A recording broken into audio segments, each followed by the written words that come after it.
Many of you will know by now that one of the biggest topics over the last few months has been the Epic Games Store and its proclivity to nab third-party exclusives. It's a practice that's been admonished by many fans and enthusiasts, as it limits consumers' choice and forces them to use what's presently an inferior and seemingly less secure platform to play games that have no place being exclusive. In fact, some of the most recent Epic exclusives were originally intended to launch on Steam before Epic swooped in and paid off developers to backtrack, with the most infamous examples being Metro Exodus, Phoenix Point, and The Outer Worlds. Backlash from fans of these three games has been pretty relentless. What you're looking at here are only a few of the posts found on Twitter in response to Outer Worlds' exclusivity announcement, and there is more where that came from. On the other side of the fence, Epic CEO Tim Sweeney hasn't remained silent on the negative optics surrounding his still infant storefront. During a recent interview with website Games Industry, Tim had a few things to say about the recent negativity. The article began with a quote from Tim highlighting how well Metro Exodus apparently did in terms of sales, despite its Epic exclusivity and the protests surrounding it. According to Tim, the game performed well beyond their expectations, and he also added this: "A critical challenge from the beginning has been looking at projects on Steam and asking how we can achieve those levels of success on our store. Metro Exodus far exceeded even Steam projections in sales, and this really proves that it's about the games and not about the stores." In case you don't know what he's referring to here is the announcement that Metro Exodus managed to sell 2.5 times more on Epic Games Store than Metro Last Light managed to sell when it released on Steam. Like I said before, the comparison is misleading in that PC gaming as well as the Metro fanbase has grown significantly since 2013, not to mention Metro Exodus's budget and marketing campaign was on a grander scale. It's only natural that Metro Exodus sold more than Metro Last Light did, and who knows how many more copies the game would have sold had it released on Steam as well. Still, Metro Exodus did well enough on the Epic Games Store, meaning that the backlash against the exclusivity deal didn't have such a large impact that it completely tanked sales by any stretch of the imagination. Tim is not entirely wrong when he says that it's about the games and not about the stores. If a game is good enough and generates enough excitement, it will sell regardless. At the same time, though, what Tim needs to understand is that for many gaming enthusiasts, platform of choice matters. Different stores and launchers offer different features, and right now for PC players, Steam is the most preferred, most familiar, and most feature-complete platform. Steam users feel a sense of comfort when purchasing games there because they know what to expect. They know how they'll be able to interact with their games through the launcher. They know what convenient functionalities they'll be able to take advantage of. Not everyone will care about which launcher they use for which game, but enough people do that if you take away the choice of playing games via Steam for the sole purpose of usurping another platform via artificial restrictions, you can expect some kind of uprising. There's nothing wrong with the spirit of competition, but there's a distinction to be made between competing by giving versus competing by taking away. In my opinion, a company should strive to entice consumers by offering unique benefits instead of pissing them off through inconvenient restrictions. Moving on, Tim Sweeney explained what his intent is with the Epic Games Store strategy, a strategy that's becoming increasingly admonished among certain crowds. On that front, Tim began by expressing he wants to break the 70-30 revenue split stranglehold pervading the industry before stating the following: "Changing the way games are sold is a big disruption to everybody. I understand that. I've personally unsubscribed from Netflix twice as their selections of movies changed, but this is a necessary step forward for the games industry if we want to enable developers to invest in building better games, and if we want the savings to ultimately be passed on to gamers in the form of better prices.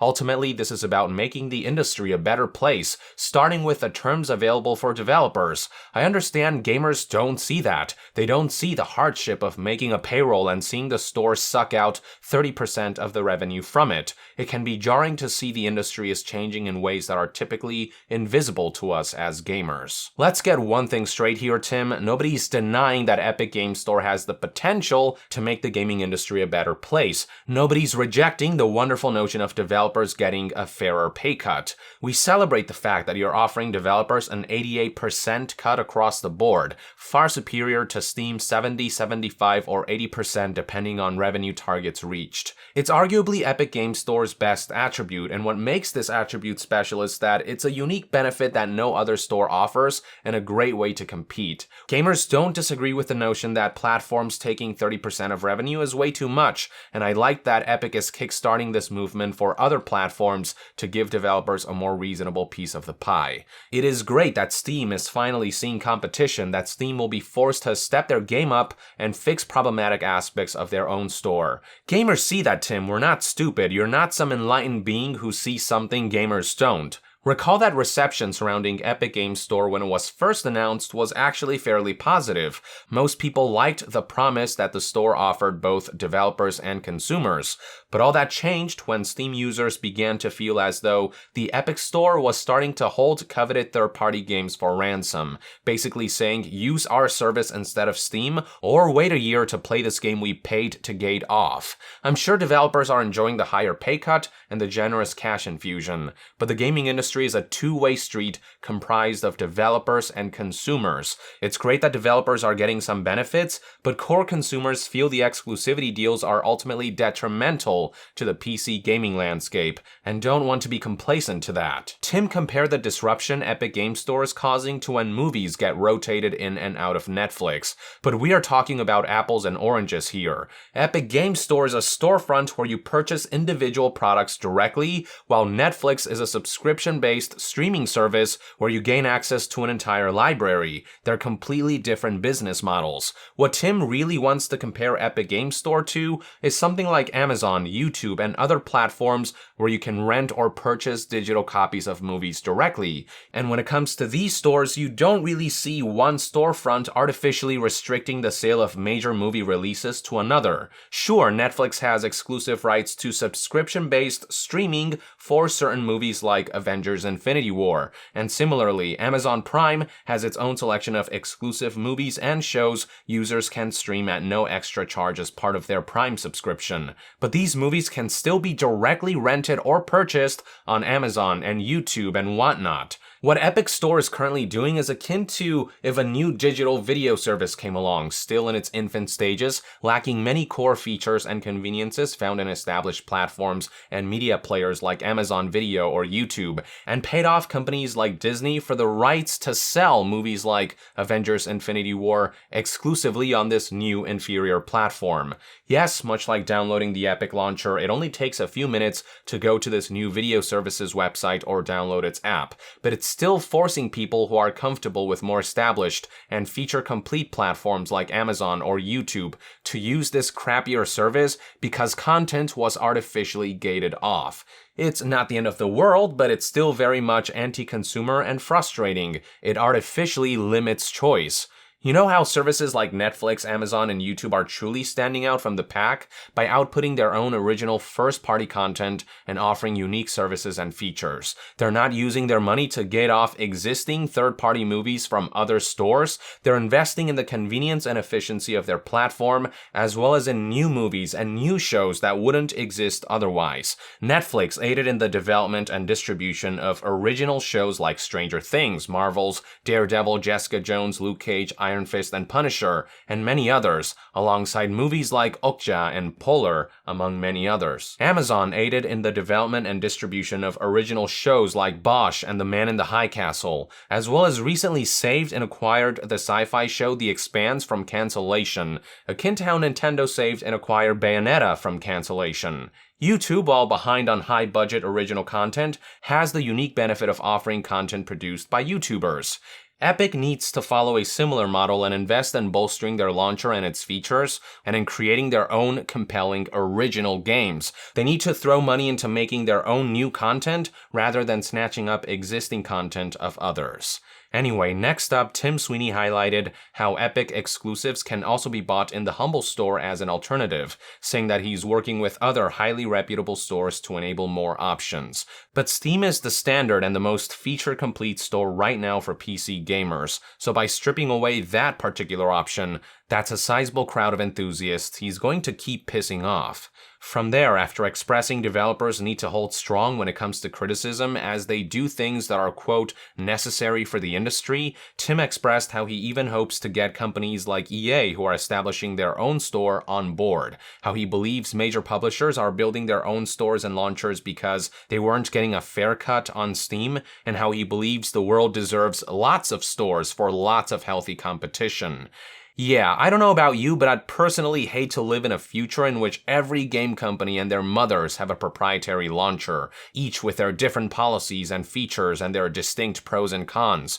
I don't deny that competition is good, but there's only so far you can stretch consumers' options thin before it becomes a detriment for the industry. PC gamers are not going to want to install 50 different launchers running in the background. At the very least, if game developers let consumers choose the store or launcher they prefer, if players have the option of going with Steam or Epic or GOG or a developer's proprietary store to play certain games, then perhaps this is tenable. But if we're talking about a scenario in which a bunch of different stores start nabbing up exclusives like Epic is currently doing and splitting the PC gaming community all over the place, to that I say hell no. Moving on, Tim discussed how successful Epic Game Store's free games have been and how they have brought in a lot of new gamers, noting that this is more economical than paying Facebook and Google for ads. See, this right here is a business model consumers can get behind, as it's competition through the offer of unique benefits rather than competition through artificial restrictions. With these free games, Epic is giving consumers something they won't find anywhere else, so it will lure them into using their store of their own volition rather than making them feel like they're being strong-armed into doing so. It's stuff like this and the higher pay cut for developers that Epic Game Store needs to focus on if they wish to compete in a manner that won't keep pissing off a sizable crowd. Finally, when asked about the numerous controversy surrounding Steam with releases like Rape Day, which have since been pulled, Tim assured that while they're open to games of all sizes, they'll also focus a lot on curation and will not accept asset flips, shock controversy games, and products of that nature, stating those types of games can be sold on other stores as PC is an open platform. For my part, I think Epic can choose to accept or reject whatever they want on their platform. It is their store, and curating what goes on their store shelves is their prerogative. But it's another thing to influence what content goes into other stores like Steam through pesky inconveniences like year-long exclusivity deals. Now, there is a bit of hope in that Epic Game Store head Steve Allison expressed that they'll eventually stop pursuing third-party exclusives, according to this article from website PC Gamer. Here's what Allison specifically said. "I don't think we plan to negotiate exclusives forever. We'll probably do it for a while. It's just about pushing the business model, helping people thrive, but at some point, hopefully, people just come, or the industry moves down and matches us. I understand the sentiment about it, so I'm pretty sensitive to how I answer this question. But the answer is yes, at some point we could go to zero, or we could go to very, very few major exclusives in any given year. We will definitely not be doing it on the scale we're doing it on now for an extended period of time." From there, Allison further elaborated by talking about how if a game sells on 5 different stores and 4 of them offer the industry standard 70% cut instead of Epic's 88%, the blended results may not make much of a difference. Well, in response to that, I say that selling a game on more storefronts also means potentially selling more copies. As I mentioned before, Epic's been touting how at launch, Metro Exodus sold 2.5 times on Epic Game Store than Metro Last Light did on Steam. But there is no telling what that multiplier would look like if Exodus was sold on both Epic and Steam. Yes, Exodus performed fine as an Epic exclusive, with the bigger cut from units sold and the cash infusion from the exclusivity deal likely being big pluses for the publisher and developers. But how much better would the game have performed had it released on other platforms? Would Exodus have sold 3 times as much, 4 times, 5 times? I guess we'll never know. But either way, it's worth considering the possibility that despite the blend of 88% cut on the Epic Store and 70% cut on other stores, the higher sales could have meant at worst similar profit and at best better profit, all without the drawback of having to face community backlash and negative PR. Speaking of Metro, according to another article by PC Gamer, Epic did admit that pulling Metro Exodus from Steam the way they did was a bad idea. You may recall that what made Metro Exodus a particularly special case was that the exclusivity deal was signed 3 weeks before launch, months after the game had been marketed for and sold pre-order copies for Steam. Only those who pre-ordered on Steam before the game was pulled from the store listing got to keep a Steam copy, while everyone else was relegated to the Epic Store. To this, Allison said, quote, "We don't want to do that ever again," explaining what happened as follows. "We had been talking to those guys for a number of months, and they made some decisions on their end. This is not a throw under the bus thing, it's just the timing of where that came together and what was important to their business. We decided to do it together. We both knew there was the potential for the thing that happened in terms of communication. I think it felt way worse and was bigger than we thought, and in real time we spent time talking. We will never do this again in this way. And I think we're not in a situation now where that could ever happen, because now we're live and we have a view out in time, and we can work with everybody. We have a case study where it says maybe we should make our decisions earlier, and we will." So despite Metro Exodus having performed well enough as an Epic exclusive, the backlash it's garnered from fans and enthusiasts hasn't gone unnoticed. Epic seems to recognize that it's not suitable for every exclusivity announcement to result in developers and Epic itself facing a wave of negativity, so they're striving towards never pulling games from Steam on such short notice and considering to no longer snatch up major exclusives or only do so to a much lesser extent once the Epic Store is more established. Yeah, I'll believe that when I see it with my own two eyes, but the last-minute rug pulling is definitely a big part of why Epic exclusivity announcements have been so poorly received. I'll remind you that Phoenix Point faced discontent from their backers after the developers made an Epic exclusivity deal despite having crowdfunded the game around the notion that it would be released on both Steam and GOG. More recently, The Outer Worlds, which advertised a Steam release in its announcement trailer, was met with outrage when Epic struck a deal so that the game would be gated off Steam and only released on Epic Games Store and the Microsoft Store. So yeah, not pulling abrupt switcheroos would go a long way, but at this point, with how much worse Epic Games Store's reputation has gotten over the last few months due to its lackluster features, privacy and security concerns, and anti-consumer exclusivity, I'm willing to bet that even games that announce Epic exclusivity from the get-go will still face similar backlash. Borderlands 3, for example, is looking like a likely prospect of Epic exclusivity, judging by recent tweets by Gearbox's Randy Pitchford, and you can already feel some discontent brewing. I do hope that Epic really means it when they say that they'll eventually stop this exclusivity nonsense, which they should do sooner rather than later. Instead of spending the billions earned from Fortnite on exclusivity bribes for third-party titles, they'd garner a lot more respect if they instead use that money to make cool new first-party content for their store, which is how the likes of Netflix, Amazon, and YouTube ultimately compete against each other. Hell, that's how PlayStation, Xbox, and Nintendo compete, though that's not to say the console landscape is completely devoid of pesky timed exclusivity deals for third-party releases. If Epic can do that on top of employing developer-friendly benefits like bigger revenue cuts and consumer-friendly benefits like free monthly games, they could have a winning recipe in their hands, one that fosters long-term loyalty and a good reputation from both developers and consumers alike. These are one man's thoughts and opinions anyway. I'd love to hear what your take is on Epic higher-ups' recent statements in the comments below. With that, I would like to end this news update and discussion video. Thank you for tuning in. To be further updated on all things gaming news, reviews, and discussions, stay tuned right here on Young Yeah. I'll see you guys next time. Young out.